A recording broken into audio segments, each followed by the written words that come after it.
மாணவியர்கள், சிறப்பு விருந்தினர்கள், எங்களது நிர்வாகிகள் மற்றும் மண்ணின் மைந்தர்கள் அனைவரையும் வாழ்த்தி வரவேற்றி சிற்றுரையை துவக்குகிறேன். அவற்றை நோக்கி நம்முடைய ஆற்றலையும் திறனையும் வீணடிக்க செய்வதற்காக உள்ளங்கையிலேயே ஒவ்வொருவரும் அதை செல்போன் வடிவில் வைத்திருக்கிறோம். ஆழ்ந்து வாசித்து அதை மனதில் பதிய வைக்கும் முறை என்பது தற்பொழுது அவற்றிலிருந்து சற்று விலகி இருக்க பழகிக் கொள்ளுங்கள். அவ்வாறு நீங்கள் விலகி இருப்பது உங்கள் கண்களுக்கு நல்லது. அடுத்த நாள் வகுப்பறையில் தூக்க கலக்கத்துடன் வந்து சேரும் உங்களை கட்டி மேய்க்கும் உங்களது ஆசிரியருக்கும் அது நல்லது. Internal strength to stay away from distractions as well deviations. திருக்குறளின் மேன்மையை உலகெல்லாம் எடுத்துரைத்து வரும் மதிப்பிற்குரிய திருவடிக்குடில் சுவாமிகள் இங்கு இருக்கிறார். படிப்பை தவிர பல்வேறு விஷயங்கள் மாணவர்களுக்கு ஒரு குறுக்கீடாக, படிப்பிற்கு தடையாக இன்றைய உலகத்தில் பல காரணிகள் நிலவி வருவதில் மகிழ்ச்சி அடைகிறேன். அந்த குறள் யாதெனின் நீங்கியான் நோதல் வேண்டும், அவை நம்மை பாதிக்க விடாமல் அவற்றிலிருந்து விலகி இருக்க வேண்டும் என்பதைத்தான் வள்ளுவர் சொல்கிறார். யாதெனின் நோங்கி முறை ஒரு ஒரு ஆறாத்திறனுடன் பேசுகிறேன். மை டியர் டியூட்ஸ் அண்ட் பூக்கீஸ், படிக்கும் கால கல்லூரிகளில் நேரடியாக மாணவர்களை தேர்வு செய்யும் ஒரு கேம்பஸ் இன்டர்வியூ மேலாளர் ஒருவரை சந்தித்து பேசினேன். அவர் என்னிடம் சொல்லியது என்னவென்றால், கல்லூரிகளில் முதலாம் வகுப்பு தூக்கி வாரி போட்டோம். என் மகனும் சொல்லவில்லை. எப்படி என்றால், என்னோடு மகனோடு படித்தவர்கள் எல்லாம் இன்று IAS, IPS, IRS ஆக இருக்கிறார்கள். இதைத்தான் சொல்றேன். ஏன் உங்க மகன் ஆகலன்னு அவர் வேண்டாம், நான் இயற்கையின்பால் காதல் கொண்டேன், அதனால் என்னுடைய விவசாயத்தை நான் தொடர்கிறேன், எனக்கு IAS தேவையில்லைன்னு சொன்னார். எனக்கு அதனால பிடெக் அக்ரிகல்ச்சர் முடிங்க, BSc அக்ரிகல்ச்சர் தொடுங்க, குரூப் 4 எக்ஸாம் எழுதுங்க. இப்போ உடனடியாக வேலை வேணுமா, முந்தாஸ் அக்கா இந்த தான் உட்காந்துருக்காங்க. குரூப் என்ன எக்ஸாம் விவோவாக வரலாம், எடுத்த உடனே 50,000 ரூபாய் சம்பளம் உண்டா இல்லையா? ஓடி போய் அதில் போய் இந்த சாஃப்ட்வேர் இன்ஜினியர் போகணும்னு நினைக்காதீங்கன்னு சொல்லி, எதிர்வரும் காலங்களில் இது 56 பேர். நான் கூட நினைச்சேன், இந்த பரிசை நாம் எப்படி தரப்போகிறோம், எப்படி கொடுக்க போகிறோம், வீட்டில் வரவழைத்து கொடுப்பதான்று. சரி, கடைசியில் கணக்கு புள்ள எப்படி ஒரு முயற்சியை பண்ணி ஒருங்கிணைத்து கொண்டுட்டு வந்து இந்த நிகழ்ச்சியை நடத்தி பாதிரியார் அவர்கள் வழங்குகிறார்கள்.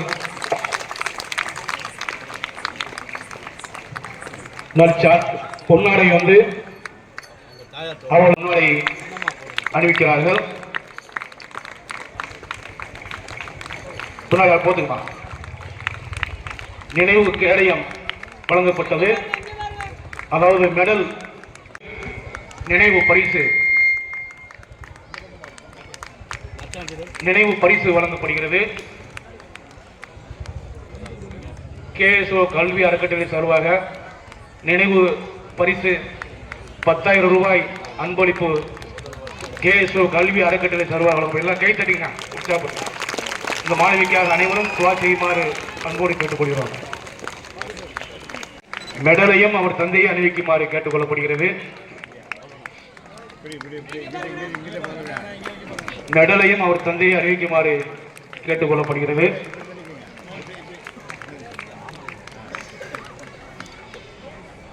வச்சாச்சு. மெடல் அணிவிக்கப்படுகிறது. நற்சான்றுகள் வழங்கப்படுகிறது. நினைவு கேடயம், நினைவு பரிசும் KSO கல்வி அறக்கட்டளை சார்பாக 10,000 ரூபாய் அன்பளிப்பும் வழங்கப்படுகிறது. முகமது அஸ்பக், டாக்டர் ஆஃப் நாரை தக்பீர், அல்லாஹ் அக்பர்.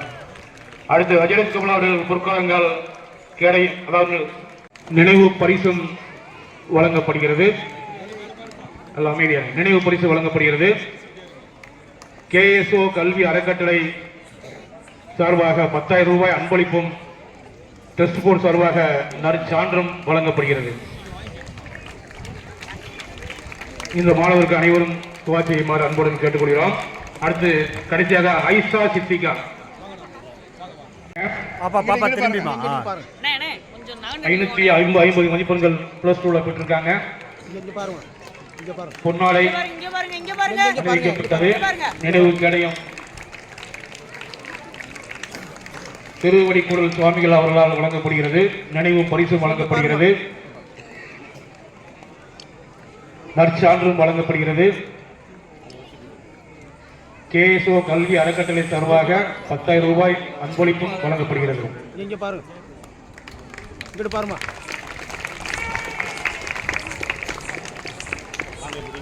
அங்கே பாருங்க, இங்கிட்டு பாருங்க, இங்கிட்டு பாருங்க, இங்க பாருங்க, இங்க பாருங்க, இங்க பாருங்க. அவருக்கு அவரது தாயால் கரங்களாலே பொன்னாடை அணிவித்து கௌரவிக்கப்படுகிறது. நாளை தக்பீர், அல்லாஹ் அக்பர். தற்போது இங்க பாருங்க, நினைவு கேடயம் வழங்கப்படுகிறது. அந்தோணிசாமி சௌரிமுத்து அவர்கள் வழங்குகிறார்கள். தாயார் பொற்கரங்களால் மெடல் அணிவிக்கப்படுகிறது. நினைவு பரிசு ஐயா அவர்கள் நற்சான்று வழங்குகிறார்கள். நினைவு பரிசும் ஐயா அவர்களால் வழங்கப்படுகிறது. கேஎஸ்ஓ கல்வி அறக்கட்டளையால் 10,000 ரூபாய் அன்பளிப்பும் வழங்கப்படுகிறது.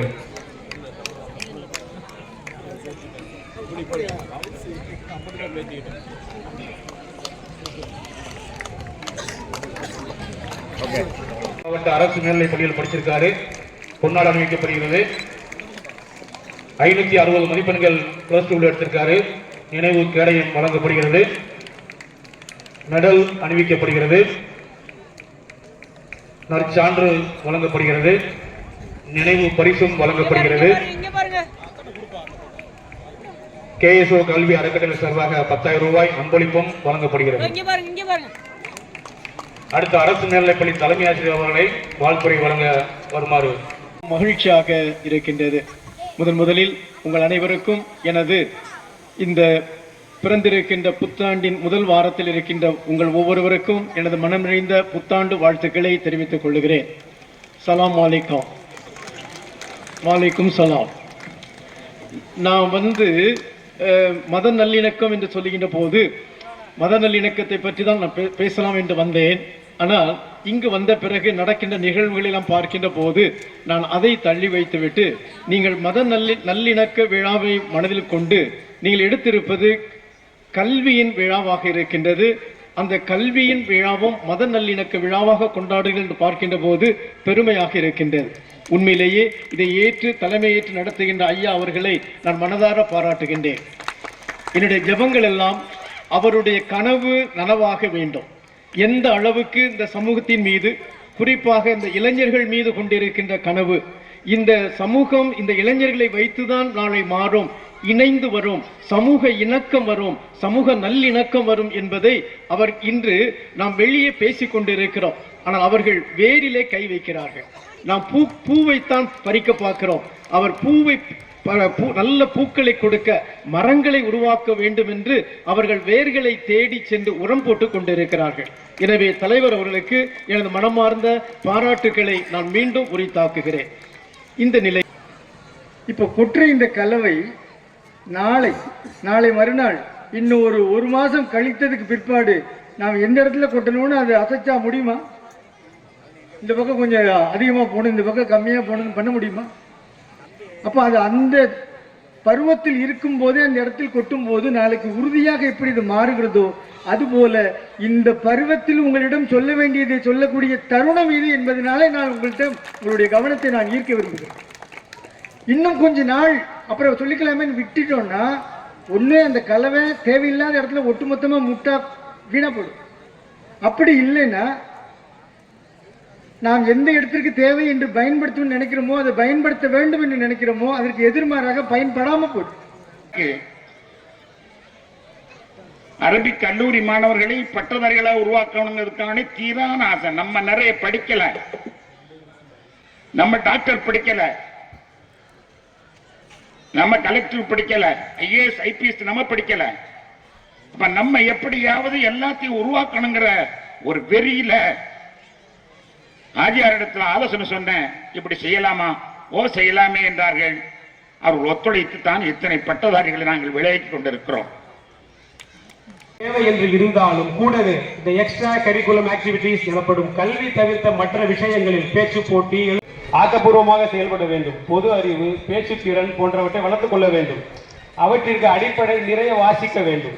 வாசிப்பு அனுபவம் மட்டும்தான் ஒரு மனிதனை பண்படுத்தும். பாடப்புத்தகங்களை அவசியம் படிக்க வேண்டும், அதில் மாற்று கருத்து இல்லை. கூடவே ஓய்வு ஒவ்வொரு பள்ளியிலும் நூலகங்கள் இருக்கின்றன, அவற்றை பயன்படுத்திக் கொள்ளுங்கள். தினமும் ஒரு ஆங்கில நாளிதழ்கள் வாசியுங்கள். அர்த்தம் தெரியவில்லையா, இருக்கவே இருக்கிறது ChatGPT. முக்கியமான கலை. நமக்கு என்ன தெரியும் தெரியாது என்பதை எதிரில் இருப்பவர் நம்முடைய பேச்சு மூலமாகத்தான் உணர்வார். எனவே தொலைத்தொடர்பு கம்யூனிகேஷன் ஸ்கில் தேவனிடத்தில் கேட்க கடவன், அப்பொழுது அவனுக்கு கொடுக்கப்படும். இவ்வசனம் சோதனைகளின் மத்தியிலும் பொறுமையாக. அதே போல் நீதிமொழிகள் 18:15 வசனத்தில் அறிவுள்ள இதயம் மூலமாக தேடி அதை இதயத்தில் பண்ணும்போது அனைவரும் அறிவாளியாக பண்படுகிறோம். கல்வியை எப்பாடு டீச்சர் நியூ புத்தகத்தை பற்றி கேள்விப்பட்டிருப்பீர்கள். என் ஆசிரியருக்கு இது தெரிந்திருந்தால் மிக I wish my teacher new. வீட்டு பாடம் செய்ய தன்னிடம் பென்சில் இல்லை என்பதையே தன்னுடைய வகுப்பாசிரியர் அறியாமல் இருக்கிறாரே என்ற வேதனையை மெக்சிகோவில் ஒரு ஏழை மாணவன் வெளிப்படுத்தியதை கண்டு பதறிப்போன ஆசிரியர் தன்னிடம் பயிலும் ஒவ்வொரு மாணவர்களையும் பற்றியும் கேட்டு அறிந்து கொள்கிறார். படிக்காததற்கு சமூக சூழல், குடும்ப சூழல் கூட காரணியாக இருக்கலாம். ஆசிரியர் இன்றைய மாணவர்கள் 90% மேற்பட்ட மார்க்குகளை பெற்றிருக்கிறீர்கள். வாங்கக்கூடிய காலங்கள் 2000க்கு கீழே இருந்தது. ஹெட்மாஸ்டர்ஸ் அவர்களுக்கு தெரியும். ஸ்கூலிலும் பார்க்கிறோம், குட்வில் ஸ்கூலை பார்க்கிறோம், வீரசலம் அரசு மேல்நிலைப் பள்ளியில் பார்க்கிறோம். கிட்டத்தட்ட 100 விழுக்காடு வெற்றி பெற்ற மாணவர்களாகவே நாங்கள் காண்கிறோம். அதற்கெல்லாம் கேசுவோ முகமது யாசின் கல்வி அறக்கட்டளை அன்று ஒரு மாலைகள் மரியாதை செய்யப்பட்டிருக்கிறது. பொருளாதாரங்கள் உங்களுக்கு வழங்குவதில் பெருமக்கள் தயாராக இருக்கிறார்கள். கேடில் விழிச்செல்வம் கல்வி என்று சொல்லுவார்கள். எத்தனை மாட மாளிகை கூட கோபுரம் சம்பாதித்தாலும் அது இருக்கும் போகும். ஆனால் கல்வி நிரந்தரமானதால் பெரியார்கள் கேடில் விழிச்செல்வம் கல்வி என்று சொன்னார்கள். எதிர்வரும் காலங்களில் +2 படிப்பவர்கள் அல்லது 10ஆம் கிளாஸ் படிப்பவர்கள் அடுத்து என்ன படிப்பது என்கிற கவலை உங்களுக்கு எல்லாம் உண்டு. என்ன என்று தெரிவிக்காமல் ஓடி போய் சாப்ட்வேர் இன்ஜினியர் ஆகுவோமா,